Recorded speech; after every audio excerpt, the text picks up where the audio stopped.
3학년 친구들 반갑습니다. 이번 시간에도 우리 친구들과 함께 교과서 속 개념을 찾아보죠.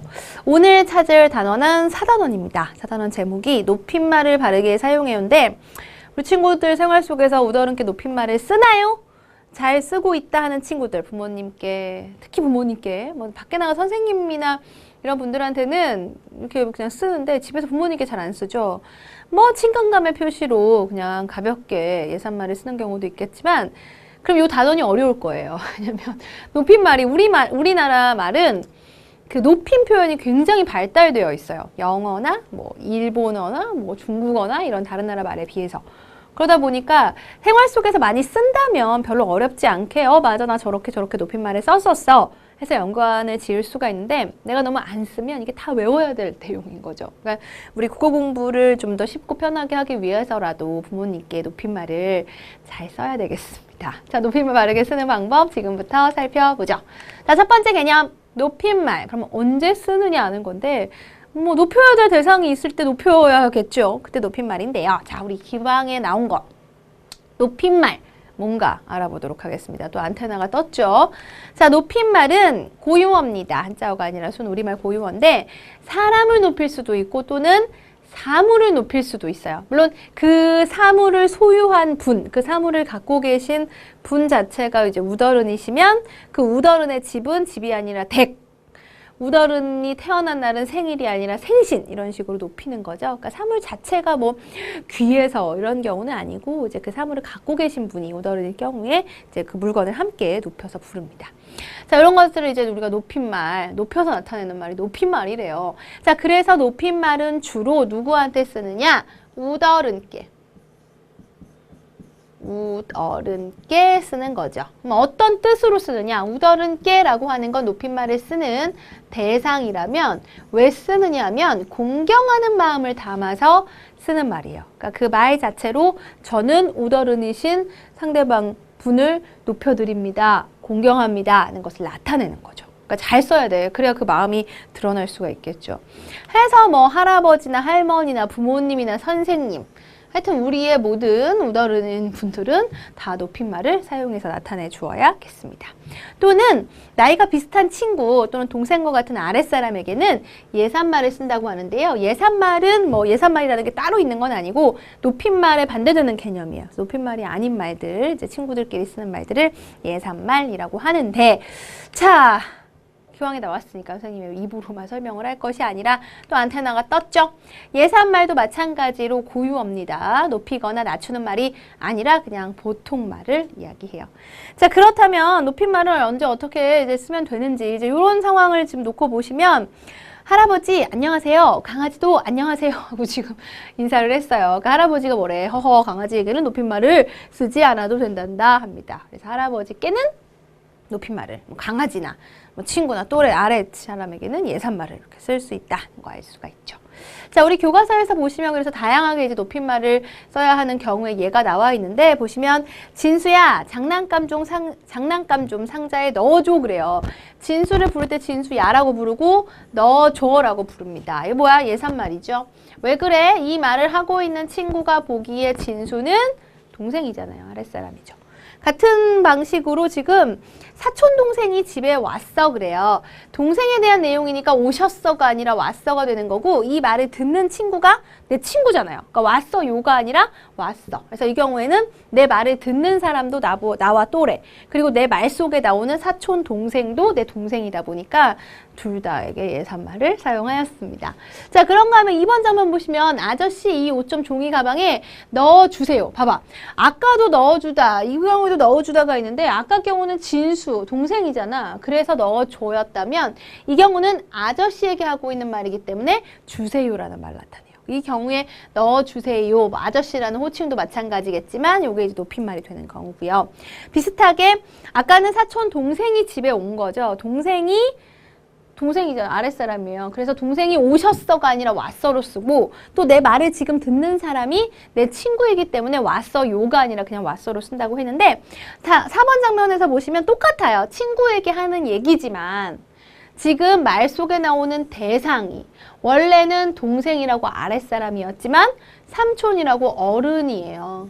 때문에 왔어가 아니라 오셨어로 표현을 합니다. 그렇다면 이제 왔어와 오셨어의 차이, 넣어줘와 넣어주세요의 차이를 우리가 잘 살펴보고 요런 말을 넣어서 높임말을 쓰면 되겠구나 이걸 알아두시면 돼요. 자, 그럼 그것을 알아보러 가겠습니다. 자, 두 번째 개념인데요. 높임말을 상황에 알맞게 사용하는 방법이에요. 여기도 지금 안테나가 하나 뜨네요. 상황이라는 말인데 우리가 참 많이 쓰는 말이죠. 상황이 어때? 상황이 이상한데? 뭐 이런 거. 모양, 상, 형편, 황. 그래서 모양의 형편이란 뜻이에요. 모양의 형편 또는 모양과 형편. 뜻만 잘 모르겠는데. 자, 낱말 뜻을 보겠습니다. 어떤 일이 되어가는 과정이나 상태.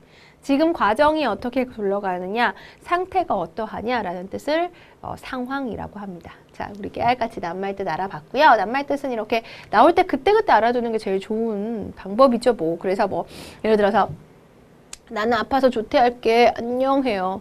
근데 이렇게 아파서 조퇴하는 친구를 보고 부럽다 그래. 뭐 부러워, 아픈데. 지금 조퇴만 듣고 부럽대. 이런 말은 아픈 친구한테 쓸 수 있는 말이 아니죠. 분위기 파악 못한 거예요. 그래서 이럴 때 아유 상황 좀 파악하고 말해. 지금 이 상황에 친구가 아픈 건데 지금 좋겠다 부럽다가 나와 하는 얘기입니다. 이럴 때 쓸 수 있는 말 상황 알아봤습니다. 자, 우리는 이제 상황에 따라서 높임말을 쓰면 돼요. 높임말 아무 때나 쓰는 게 아니라 상황에 맞게 써야 되는구나. 어떤 방법들이 있는가? 첫 번째, 문장을 끝낼 때 뭐뭐 씁니다로 끝낼 수가 있어요. 근데 아무 때나 뭐뭐 씁니다로 끝내는 게 아니라 이 말을 듣는 사람이 나보다 우더른일 때, 내 말을 듣는 사람이 우더른일 때 뭐뭐 씁니다로 높이죠. 듣는 이를 높이는 거예요. 내 말을 듣는 사람이 우더른일 때. 자, 그 다음에 이거나 깨서를 붙여서 높여요. 뭘 붙이느냐면 무엇시 또는 깨서라는 말을 사용해서 높일 때가 있어요. 시는 뒤에 나오네요. 그러면 여기서는 시 말고 깨서하고 비슷한 표현 우리 지우개가 있어요. 싹싹 지우고 다시 원래 자리로 보내고 자, 무엇 깨나 무엇 깨서를 사용합니다. 그러니까 동생은 동생한테 줘 이렇게 얘기하지만 엄마한테 줘가 아니죠. 엄마 깨 드려 이거죠. 그리고 동생이 간다지만 우더른께는 할머니가 간다가 아니라 할머니께서 가신답니다. 그래서 뒤에 오는 말이 이나 뭐 가일 때 뭐뭐에게나 뭐뭐한테가 들어갈 때 각각 깨서라는 말을 써요. 그 다음에 세 번째는 우리 방금 전에 썼다 지운 거 시를 넣어서 높이는 경우가 있어요. 그러니까 원래 말인데 가운데다가 시만 넣으면 높임말이 되는 거야. 예를 들어서 가다 하는 말 있죠? 가다의 사이에다가 시를 넣어. 그럼 가시다예요. 그럼 요게 이제 높임말이 되는 거죠. 근데 항상 시를 넣는 건 아니에요. 먹다를 높임말로 만들 때 먹으시다. 맞을까요? 땡이에요. 그럼 선생님 먹다는 어떻게 해요? 잡수시다 라는 표현, 드시다 라는 아예 다른 낱말로 사용해야 됩니다. 그래서 네 번째 보면 높임의 뜻이 있는 낱말 아예 써야 돼요. 그래서 밥은 예산말이라면 밥의 높임의 뜻이 있는 낱말은 진지를 드신다. 표현. 식사하신다 안 돼요? 근데 식사는 한자어예요. 근데 이 경우에는 밥의 한자어인 식사가 밥의 높임말이 아니에요. 그냥 한자어일 뿐이에요. 근데 사실 집, 고유어지만 이것의 한자어인 댁은 높임말이 되죠. 그러니까 높임말이 되는 경우도 있고 안 되는 경우도 있어요. 그래서 밥 같은 경우에는 아버지 식사하세요 이러면 안 되는 거야. 그건 높임의 뜻이 아니라 아버지 진지 잡수세요 이렇게 표현을 해야 됩니다. 그와 마찬가지로 먹다는 먹으시다가 아니라 잡수시다 또는 드시다. 기본적으로 이렇게 네 가지 방법이 있어요. 그 네 가지 방법을 그때그때 활용하면 되는 거야. 이 경우에는 뭐 습니다로 끝날 거냐, 이 경우에는 깨를 넣을 거냐, 이 경우에는 시를 넣을 거냐, 이 경우에는 아예 다른 낱말을 사용할 거냐 우리 친구들이 생각해서 골라서 쓰면 돼요. 한번 볼까요? 자, 높임말을 상황에 알맞게 사용하기 예입니다. 지금 할머니 주무시고 계시죠? 이럴 때 할머니가 주무신다요? 할머니께서 주무신다요? 당연히 깨서를 써야 됩니다. 자다라는 말이 예산말이죠. 시를 넣어서 자시다가 아니라 주무시다라고 하는 낱말. 그러니까 아예 높임의 뜻이 있는 새로운 낱말로 쓴 경우예요. 함께 알아두시면 되겠고. 하나 더 있죠. 자, 지금 청소를 하고 있는데 선생님도 청소를 하세요. 그래서 선생님 도가 아니라 선생님께서로 나타내었고요. 그럼 청소를 한다일까 하신다일까? 청소 누가 하는 거야? 선생님. 때문에 이 경우는 하다라는 말의 사이에다가 시를 집어넣어서 하신다로 쓰면 됩니다. 어려워? 별로 안 어렵죠. 왜? 높임말을 우리가 생활 속에서 쓰고 있어요. 이게 국어책에 나온다고 해서 처음 보는 게 아니라고. 생활 속에서 어떻게 쓰는지를 잘 떠올려 주시면 친구들이 답 찾기가 훨씬 쉽죠. 자, 이어서 다음 개념입니다. 세 번째 개념은 이제 우리가 글을 쓸 건데 어떤 글을 쓸 거냐면 마음을 전하는 글을 쓸 거예요. 그러니까 내가 어떤 마음이 있어. 그 마음을 상대방에게 전하는 거야. 근데 이걸 글로 전하는 거야. 왜? 마음은 눈에 보이지 않아요. 내가 너를 좋아해. 내가 너를 좋아한단 말이야. 내 마음이 보여요? 안 보여. 난 너를 좋아해. 이렇게 표현을 해줘야 되는 거죠. 자, 이렇게 마음을 전하는 글 어떻게 쓰면 좋은지 방법을 알아볼게요. 자, 우선 있었던 일을 떠올리는 거예요. 그냥 무작정 좋아해 이렇게 쓰는 것보다는 무슨 일이 있었는지 생각해서, 그리고 가장 중요한 게 이 내 마음을 상대방에게 전하는 거. 그러니까 즉 편지예요, 편지. 편지는 항상 받을 사람이 정해져 있죠. 때문에 누구에게 쓸 건지를 미리 정해놓고 시작을 했는데 누구에게 쓸 거. 그냥 아무한테나 쓰는 게 아니라 누구에게. 그리고 어떤 마음을 전할지. 요 단원에서 우리가 전하고자 하는 마음은 고마운 마음이에요. 정해져 있어요. 고마운 마음. 그래서 고마운 마음을 전해야 되겠다. 누구한테 쓸 거냐? 그럼 고마운 일이 있었던 친구나 고마운 일이 있었던 우덜은 생각해서 쓰면 되겠죠? 그리고 그 마음을 전하는 말을 꼭 넣어야 됩니다. 고마운 마음이에요. 그럼 어떤 말을 넣어야 돼? 고마워라는 말을 넣어야 돼요. 우다는이에요. 감사합니다까지 안 해도 돼요. 감사하다는 한자어인데 이 경우는 꼭 한자어를 써야만 높임 표현이 되는 게 아니고요. 그냥 고맙습니다만 해도 돼요. 근데 이 말이 꼭 들어가야 돼요. 아, 선생님 꼭 이런 말을 해야 돼요. 그냥 그때 날 참 도와줬었잖아요. 아, 그때 참 괜찮았어. 뭐 이렇게 쓰면 안 돼. 안 돼요. 그러면 그 마음이 잘 드러나질 않는 거야. 마음은 확실하게 드러나게. 그래서 우리가 고마운 마음을 전하겠다? 그러면 고마워나 고맙습니다. 꼭 들어가야 돼. 그리고 왜 고마운지가 들어가야 돼요. 그냥 그때 고마웠어. 그러면 받는 사람 입장에서는 뭐가 고맙다는 거야? 왜 고맙다는 거야? 그리고 심지어는 얘가 진짜 고마워하는 건 맞나? 별로 안 고마운데 그냥 어쩔 수 없이 그냥 편지 쓰는 건가? 이런 생각이 들어서 고맙다는 내용의 편지를 받는데도 기분이 나빠요. 그래서는 안 되겠죠. 그래서 어떤 일이 있었는지, 왜 고마운지, 그리고 고맙다라는 말 누구에게 쓸 건지 다 드러나야 돼요. 이게 잘 드러나 있는지를 찾는 문제가 시험에 나와요. 응? 누구에게 있어? 까닭 있어? 이 마음 나타내는 표현이 있어? 이런 문제가 나오니까 어떤 내용이 들어가야 하는지를 잘 살펴보시기 바랍니다. 자, 우리 문제를 상황을 한번 볼게요. 지금 여기 지금 동그라미 되어 있죠. 잘 봐봐. 어떻게 되고 있어. 색종이를 쓰고 있는데 빌려줬어요. 그렇죠? 이런 경우 있죠. 그렇다면 어떻게? 선미야, 색종이를 빌려주어서 고마워. 다음에는 내가 빌려줄게. 이런 거. 고마워라는 말이 딱 들어가서 아, 이 글에 나타나 있는 마음은 고마운 마음이구나. 알 수가 있겠고 진짜 고마워한다는 느낌이 드는 게 다음에도 내가 빌려주겠대요. 얼마나 고마웠으면 다음번에는 내가 똑같은 행동을 해주겠다는 거죠. 하나 더 볼까? 자, 여기도 지금 이 남자친구의 상황인데 가다가 가방이 이제 다 막 흐트러졌나 봐요. 정리를 해야 되는데 옆에 있는 친구가 도와주고 있죠. 그래서 길거리에서 책가방이 쏟아져서 많이 놀랐는데 어떤 일이 있었는지 나타냈지. 그리고 네가 도와주어서 이게 까닭이죠. 그래서 고맙다라고 하는 마음을 나타내는 말. 많이 놀랐는 데가 어떤 일이 있었는지. 그래서 어떤 일이 있었고 그때 어떤 마음이 들었고 왜 그랬는지 이렇게 넣어서 나타내 주시면 된다는 겁니다. 여러분이 직접 쓰게 하는 문제도 나올 것이고 아니면 쓴 글을 보면서 잘 썼는지 부족하다면 뭐가 부족한지 찾게 하는 문제가 나와요.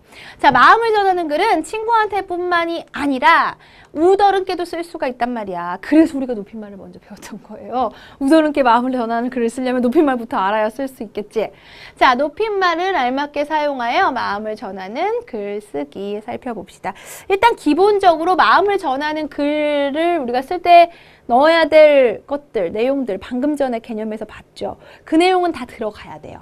그래서 받는 사람이 누구였냐면 우리 지금 높임말이잖아. 그러니까 당연히 우더른이죠. 그래서 우더른께 어떤 고마운 일이 있었는지 혹시 죄송하였던 일이 뭐였는지 이런 것들을 떠올려 주세요. 그러면 고마웠던 일을 쓰면 고마운 마음, 죄송했던 일을 쓰면 죄송한 마음 전하는 글이 나오겠죠. 그 다음에 전하고 싶은 마음을 알맞은 말로 꼭 표현해야 됩니다. 고맙습니다. 죄송합니다. 들어가줘야 된다고요. 그 말이 비슷한 다른 표현으로만 들어가면 안 돼. 꼭 들어가야 되고 또 마찬가지로 우리 앞에서 마음 전하는 글쓰기에서 뭐 있었어요? 왜 그런 마음이 들었는가 하는 까닭 꼭 넣어주라고 했죠? 마찬가지예요. 그러니까 똑같아. 개념 3하고 똑같은데 다만 개념 4는 우더른께 쓰는 거다 보니까 높임말만 더 생각해서 적어주시면 된다라는 겁니다. 그래서 세 번째, 우더른께 쓸 때는 알맞은 높임말을 사용합시다. 높임말 쓰는 방법 우리 개념 2에서 알아봤죠. 자, 이렇게 해서 쓴 글이 있습니다.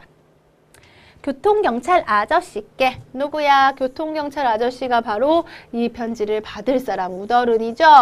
자, 어떤 마음을 전했는지 높임말은 잘 썼는지 볼게요. 교통경찰 아저씨 안녕하세요. 나는 희망초등학교 3학년 5반 김가빈입니다. 자기소개했는데 여기 지금 빨간 글씨 보이죠?